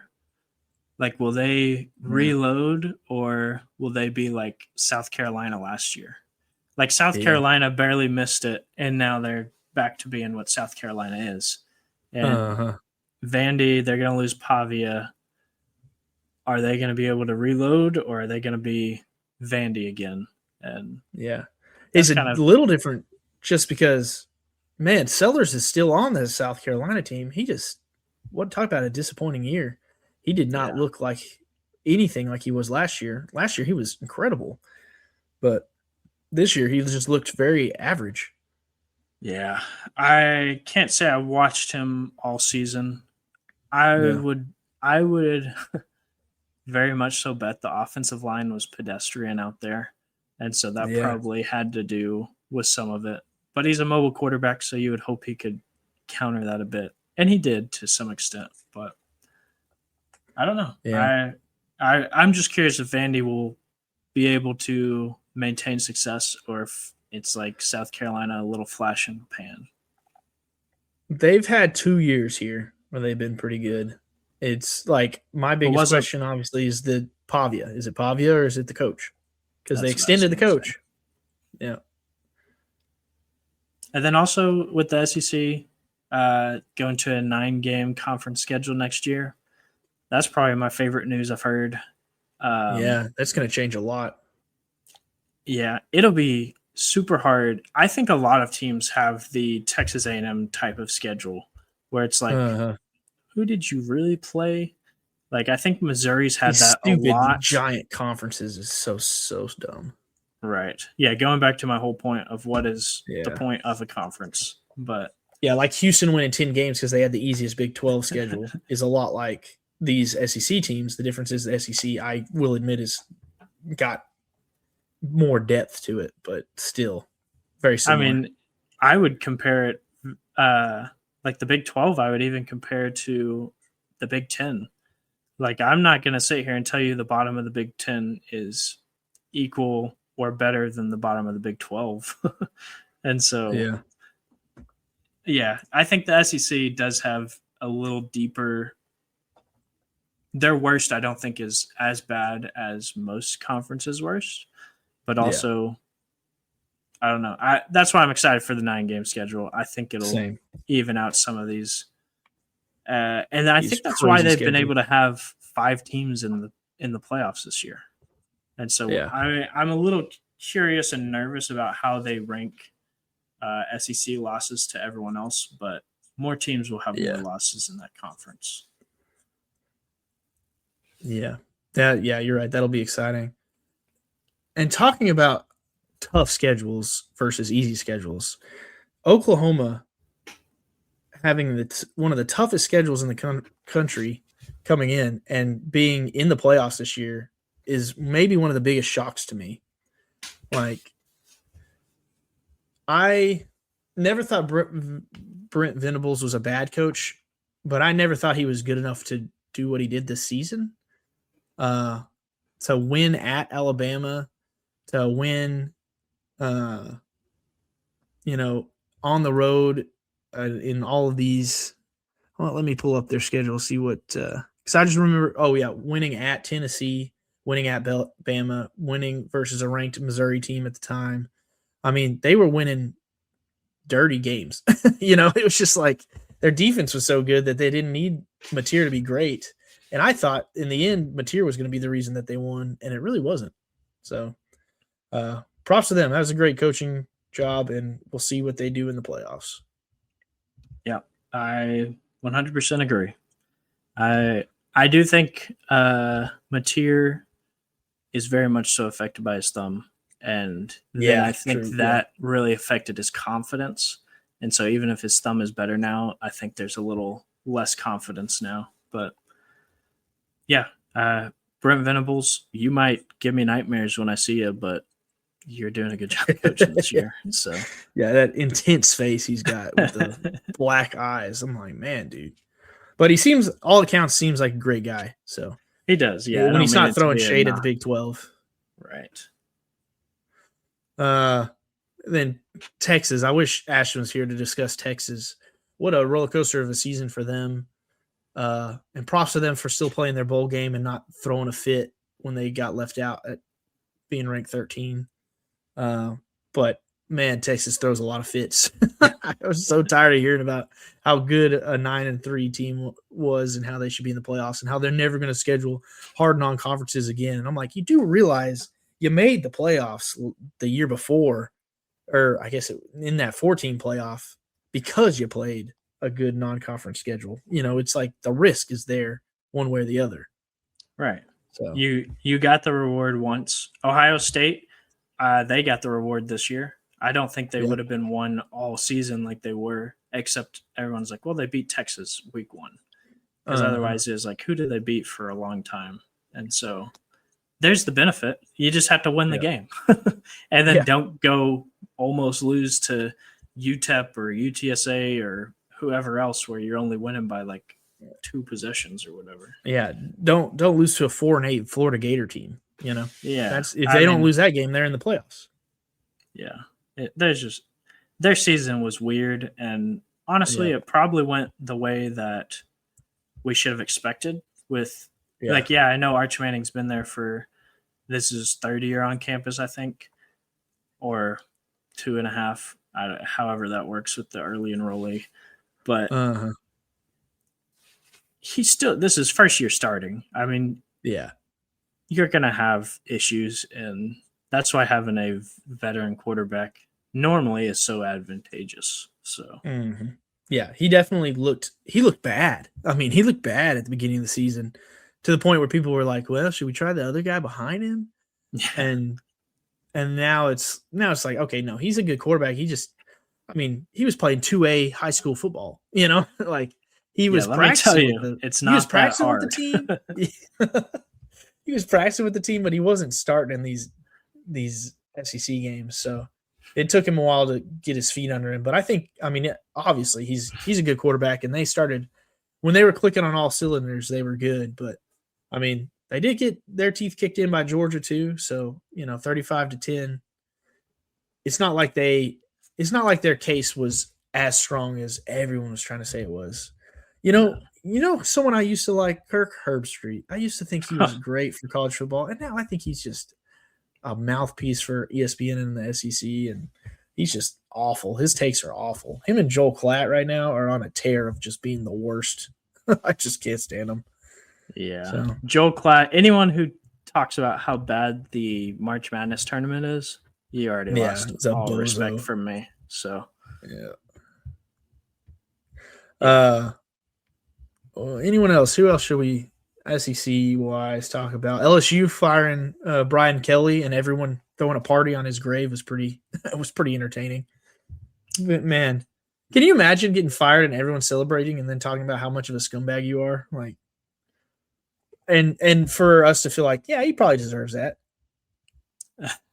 I can't imagine it, but I also have not been. Well, I'll leave that out there. But it's hard to be as disingenuous of a person as he is. I'll just put it that way. Everything I hear from him, I'm just like, ugh, this guy. Yeah, this guy stinks. This guy is the worst. Yeah. Oh, so brother. As an LSU fan, we were watching the A&M game, and A&M just beating the dog out of them, and they've got the Aggie War hymn going on in their stadium, and I'm just like, boy, if you're an LSU fan, this is rock bottom. This is great. Great as not an LSU fan. It's fun to watch. Yeah. And also, I don't think I always understand how recruiting works, because they didn't lose like any recruit. Actually, they gained recruits once he got fired. I'm like, what in the world? How did that happen? It's like people wanted to go LSU, but they didn't want to play for him. You know? Yeah. And so. And it's like the ones that did want to play for him were like, yeah, sure, I'll take Lane Kiffin. I think probably an upgrade. He might not be that good of a guy either, but he's got to be a better guy than Brian Kelly. Yeah. So. Yeah, Coach and carousel, man, was weird this year. Crazy. Let's just briefly talk about Big 10, ACC. Big 10, man, I'm kind of tired of the Big 10. I'm not going to lie to you. The idea of this giant conference, and they're only being like, man, in the end, they did finish with 1, 2, 3, 4, 5, 6 ranked teams, but it felt like every week, it felt like there were no good matchups in the Big 10. I felt like I watched the least amount of Big 10 football I ever have. I watched Oregon play Penn State, and I watched Penn State play Ohio State, and I watched Indiana play Oregon. And maybe a Michigan Ohio State game, and I think that's it for me. Like I tried to watch them, but there was always better games on, always, because you would always have these lopsided matchups of the Mhm. top of the league just beating the dog out of the bottom of the league.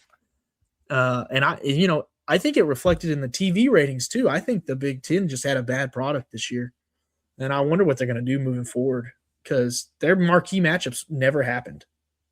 Like their best teams did not play each other hardly at all. I don't think they really care that much. I know that's probably a crazy take to have, but they got Ohio State in the playoffs. They got Indiana in the playoffs as top 4 seeds, 2 teams in the top 4, and then they also got Oregon right outside of the top 4. And it's like, if Penn State was good this year, Penn State would have been up there in the top 10. I think even though their TV ratings are bad, they just got $12 million for those 3 teams being in, and they got 2 first-round buys, and a lot of people will tell you Oregon has the most favorable path to the championship out of all the teams playing week 1. So it's Yeah. yeah, they play a crap schedule with maybe one hard team on it, and then the rest of them aren't entertaining, and they get rewarded for it because Ohio State has been that good and Michigan has been that good in the past. So Yeah. I You don't just think they'll I do anything about it, huh? I don't know. They got bodied by the SEC this year, and even some Big 12 games were outpacing their marquee games. And I don't know. I think that's going to bother them, like ratings wise. well, it's tough to say. I just don't think that And that'll they have a trickle down effect too of like brand recognition by the younger kids. And I don't know. I think they're going to have to. I don't know what they're going to do, but they're going to have to do something because it was a bad product this year in the Big Ten. Even though their 3 best teams, like you said, are literally 3 of the best teams. You know. yeah. I don't know. I guess I don't think it'll hurt their brand recognition or favorability by the younger kids because all 3 of those teams are It's so top 10 established. teams. Yeah. Like you have Ohio State, you're never going to forget Ohio State. Yeah. Indiana's a new blood or trying to be a new blood, but if your team is in the top 10, everyone sees you and people will turn you on just to see a top 10 team. Yeah.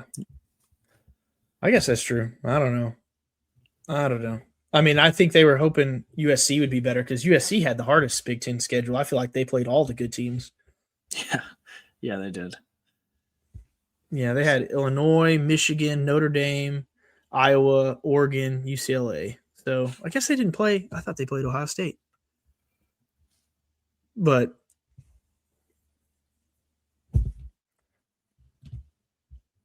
Yeah. I had a yeah, few so notes on the Big Ten. even them, when I watched, I was just like, I Yeah.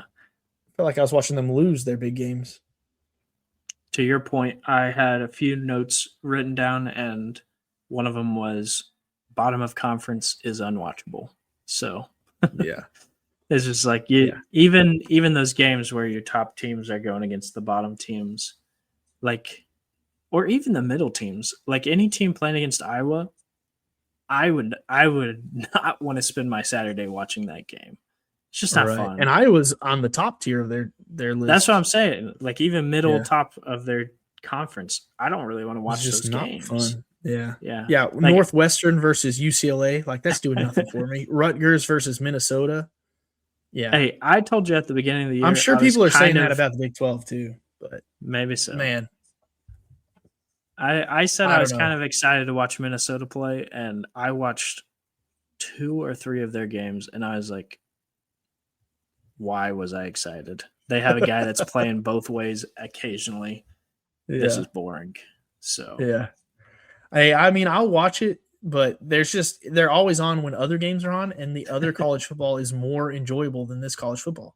Like a lot of the games that were Big Ten games that I watched were on Friday night because they were the only game, and I'm like, well, I'm going to watch it because it's college football, but if I have a better option of college football, I'm going to pick that. I was picking some like I don't know American conference games over Big Ten. Yeah, it's kind of like the XFL league playing during the the NFL. Like, Yeah, I'm not gonna watch those games. Now you put them on in the spring, we'll yeah, see. But yeah, yeah. Very true. Man, and I think the biggest story of the whole season was Penn State being picked to win the whole thing, and then losing to Oregon and having the wheels fall off, losing to Northwestern and UCLA, firing James Franklin finally, and it feeling like the wrong move. Isn't that weird?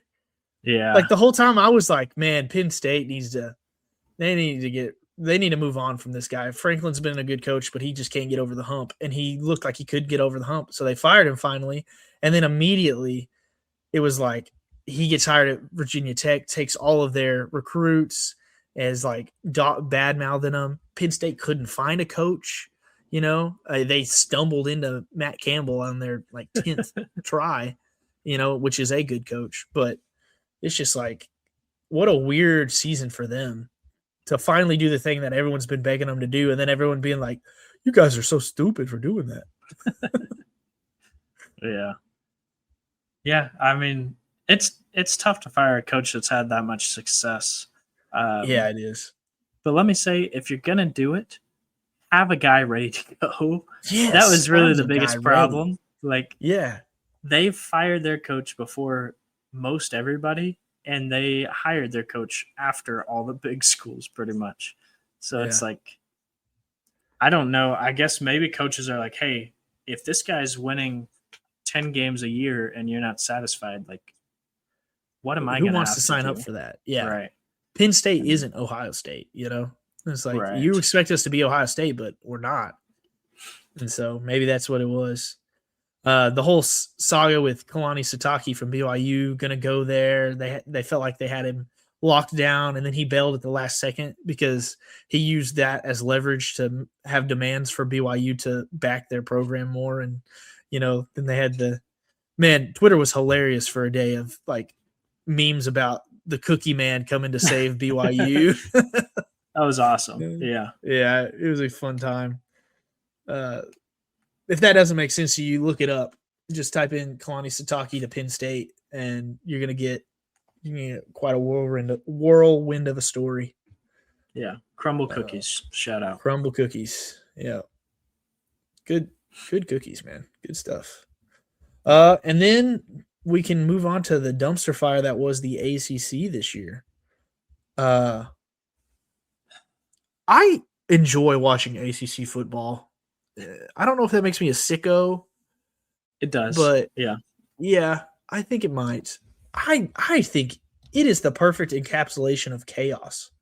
Like the Big 12 used to feel a lot more like this, but I felt like the Big 12 have some good teams on it.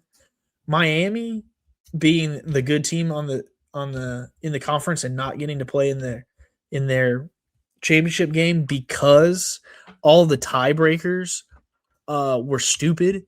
It was like, wasn't it because like two of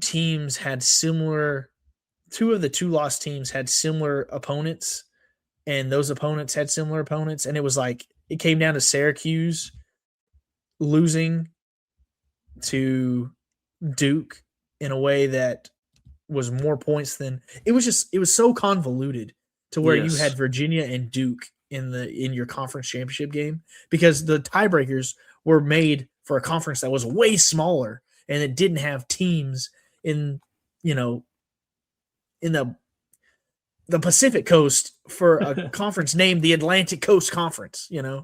So just a mess of a conference. But every time I turned it on, I did not know what was going to happen, who was going to beat who.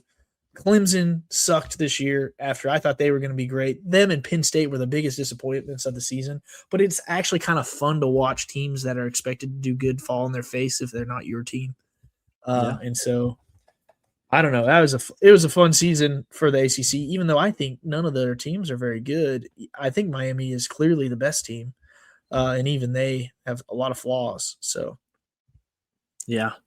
For all the praise we gave him, can we officially say Dabo is washed? man, I think maybe.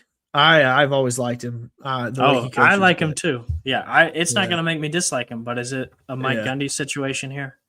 I think it might be. I can't believe how bad they were. Me neither. And I can't. It's crazy. I mean, his press conferences were pretty rough at the beginning of the year. They were I didn't. so rough. I didn't hear him much later on in the season, but it was just like Dabo can't be saying some of these things, man. You might have No. earned the right to, but just you have reached much higher heights than Oklahoma State did. But just look at Mike Gundy. Like that dude brought a program from nothing to there, and look at what they just did to him. Like anything could happen to you, Dabo. I'm sorry. Yeah. You brought them national championships, and they should forever be grateful. But you know what's the saying? You either die a hero or live long enough to become the villain. And it's like Yeah. he might not be the villain, but you know people will Shout out start. Batman. Yeah, people will start calling for your job soon. Yeah. So, and I picked them to win the national championship. Talk about a bad prediction. So, I guess I should have stuck with my gut and not trusted Yeah. Jade Klubnik. So, Yeah, and Florida State, that's 2 years in a row of them being garbage. And starting on such a high note, beating Bama. I cannot believe that they ended not making a bowl game. It's just crazy. yeah, that's wild. I don't even know what to say about that. But The Belichick, were you going to say something? Did you think of something? No, I was going to go to a different team, but go ahead. I was going to just say the Belichick experiment was a disaster. You called that as well. What a disaster that was. Oh, my goodness. They had a documentary prepared, and they canceled the documentary. It was such a disaster. Oh, man. Dude. And, like, the the drama coming out of that team. I feel bad for those kids, man. They did not sign up for that nonsense. And he's still their coach. I guess no, they I don't kind of know. did. I don't know if they did. I think they signed up to play for a legendary coach, and they got a legendary coach shackled by a 23-year-old lady. I mean, I cannot. I don't know how they're not so embarrassed. I don't know. What a crazy. I don't know either, but yeah, there's not much else to say. Duke, Yeah, I guess not. go throw all of your NIL money at getting that the documentary, what's been filmed. Go ahead and go get that for yourself. Is Duke their rival? Yeah, I guess so. Oh yeah, oh yeah, Yeah, big rivals. they need to get their hands on that tape. Go do whatever you can to get that tape and crack that thing open for some recruits there. What I was going to say, though, is SMU has been the biggest beneficiary of this conference. They lose to the Big 12 every year. Whoever, TCU or I think last year was BYU. Yeah, Baylor. Yeah, BYU last year. They lose to the Big 12 every time, and they're about to win the conference. They won it, or they got second last year, and then they were close this year. And I'm just like, talk about a great move for a non-Power 5 school. They get somehow they get to the ACC, and then they're nearly running that conference. Yeah, they end up in just this conference that, I mean, just broken down. Clemson's no longer a power. Miami is like trying to be, but they just don't know how to be yet. They got 17 teams. Their schedule is just like a wet paper towel half the time. Yeah, they got the bottom of the Pac-12 to join them. Like they are literally in the best scenario possible for them, in my opinion, and could help them scale up. I don't really know where they could go from here, but I think they've given themselves the best chance they can to survive, and so kudos to them. I agree with that. And then I'd probably just say ACC ended with 3 ranked teams: 19 Virginia, 10 Miami, and 22 Georgia. That's it. Georgia Tech. Georgia Tech, yeah. Yeah, I don't even know, but so they're clearly the worst of the P4 right now. I do think it'll be interesting though to see what James Franklin can do. Can Yeah, he revive Virginia Tech? And I mean, they have a great atmosphere there if they can they just be do. good. And Yeah, so he has potential there. He knows how to recruit that area already. So, like we said, he stole all the Penn State recruits pretty much. and man, his path just got so much easier. Oh my Oh yeah, goodness. You don't have to play Ohio State anymore. Instead, you get to play Virginia, like Duke. Like, oh man, the yeah. shell of Clemson. And I think this just might be the perfect way for him to get that big game monkey off his Win. back. Yeah. Yeah. Like Uh-huh. you go, I mean, in my eyes, might not be the biggest win, but you go beat Miami every year, and people are going to be like, oh, wow, look at all the Yeah. blue They're chip good now. prospects they have on that team.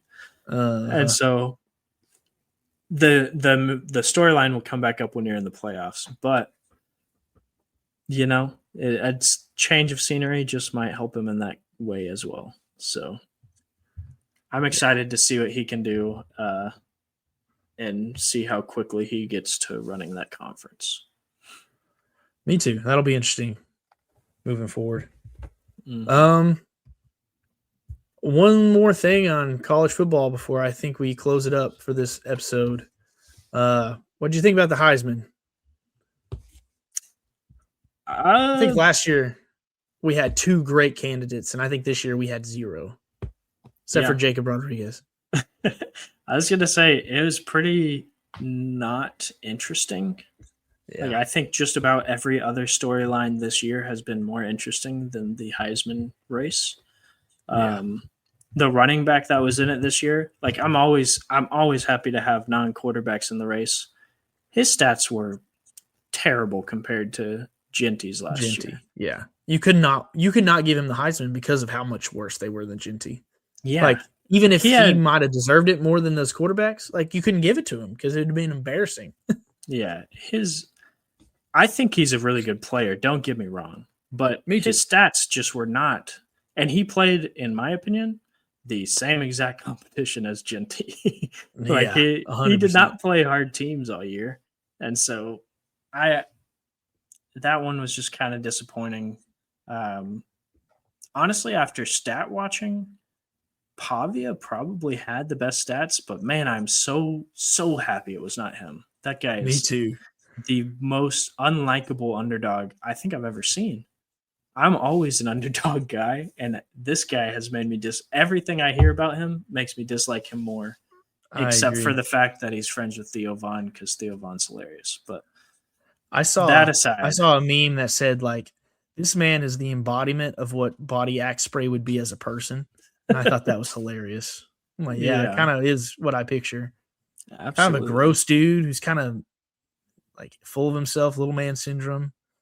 Uh, Yeah. Man, his response after losing the Heisman was f the Heisman voters and uh, f Indiana, and I was just like, dude, get over it. That's not Yeah, how you like handle yourself. you should be thankful to be there. Like, Yeah, I I don't get know. being upset that you didn't win, but there's a way. Like everyone else handled it with class. Last year, Genty had way more of a gripe than you do, and he handled it with such class. So Yeah. And then I on think, top of and I that, think Travis Hunter would have been the same way. Like they all seemed like good dudes. So okay, handle it with class. Right. yeah, Okay. Yeah, I agree. But on top of it all, Mendoza just seems like the exact opposite of he's Pavia. so much so. Everything I've heard him say, I'm like, you know what? Your stats probably did not deserve this, but you you seem like such a great guy. It's so humble, And he so had refreshing. And yeah, he did have good stats. I'm assuming that's what you were gonna say. well, I But was gonna say his stats didn't carry him as much as his moments. Like yeah. his moment against Penn State where he threw that pass and that guy made an incredible catch. And then his moments against Ohio State, throwing that deep bomb, basically to win it. I mean, Also just he's just just getting back out there after that first hit he took. oh yeah, Dude, yeah, he literally got in a car crash on that play, yeah, and then he recovered and went out there and won the game. It was yeah. very impressive. And yeah. So, and just leading a team that's historically not won and doing it in, with some big moments where he was clearly making plays and making big time throws. So, I think he deserved it, but this year's Heisman race was kind of lackluster compared to most years to me. yeah. And this year just had so many storylines to follow with all the coach firings and Lane Kiffin. And there's just so much happening during the year that it was like without any absolute standouts, it just was not that big of a storyline. Yeah. So hopefully next year we get some more standout guys. But yeah, Mendoza seems like a great guy. I heard another thing I read was like, man, this guy seems like the valedictorian that has a speech written down, but then just goes off the top of his head to show that he can. And I'm like, yeah, he's got that cadence of, I don't know, something about it seems fake, but also like so prepared. I don't know. It's a weird thing. It felt like he kept on stopping to maybe like gather his thoughts, but then the audience would always clap. Like they clapped probably like 30 different times. And I was just like, okay, let him talk. Yeah. But it also, the way his cadence was, it felt like he was waiting on it. And so it was like, yeah, as an audience member, like, what do you do? Like, I guess we'll clap. Okay, yeah, okay. Right, we'll clap. And so, it was. But even in his interviews, man, the way he talks is just it feels so weird. I don't know. It's a weird. If you haven't heard him talk, just pull up any interview with him, and he just talks. He reminds me a little bit of like Kirk Cousin, but if Kirk Cousin was even more awkward, Yeah, he makes me think very much so like socially awkward. But like a good guy that just is like maybe he seems really intelligent, and so it makes it hard for him to like speak to people. I don't know. It's really interesting. So, he's a likable guy. So yeah, he is likable. And if we weren't on the same side of the bracket, I'd be rooting for him. So absolutely. All right, I say we wrap it up there in about 2 hours. So. Everyone, thanks for listening. I think that I'll be a little more consistent with some content going forward. Maybe not. Who knows? But there part of me that didn't want to put out episodes because I didn't want to jinx how good a season Tech was having. I was like, let's talk about it at the end. Now anything that happens is just icing on the cake. We won the Big 12. That was the goal. The path looks sweet ahead. So thanks for listening. And Brady, thanks for joining. And until next time, see y'all.